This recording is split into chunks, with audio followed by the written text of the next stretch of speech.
একটা ছেলে একটা মেয়েকে ভালোবাসতো, কিন্তু মেয়েটা ছেলেটাকে ভালোবাসতো না।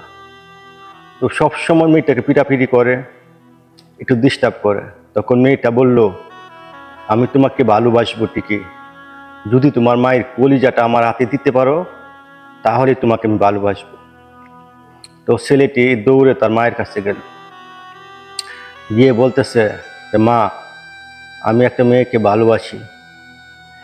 ও মেয়েটা বলল, তোমার কলিজাটা পেলে তার হাতে, সে আমাকে ভালোবাসবে। মা তখন বলল, বাবা রে, তুই আমার একটা মাত্র ফুলা, তুই একটা মাত্র সারা, তোর লাগিয়ে আমার জীবনটা দিতে পারি।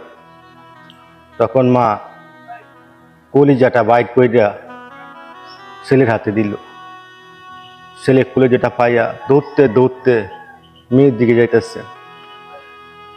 হঠাৎ করে উষ্টাকায় পইরা গিয়ে কলিজাটা পইরা গেছে মাটির মধ্যে।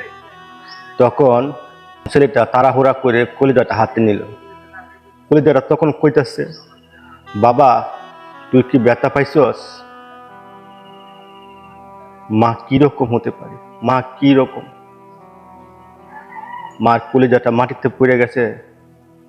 তখনও ছেলেটা যখন হাতে নিল তখন বলতেছে, বাবা তুই ব্যথা পাইছস? মারা বুঝি এরকমই হয়, মার সাথে কারো তুলনা হয় না জীবনে। মা মাই, মার সাথে কারো তুলনা হতে পারে না।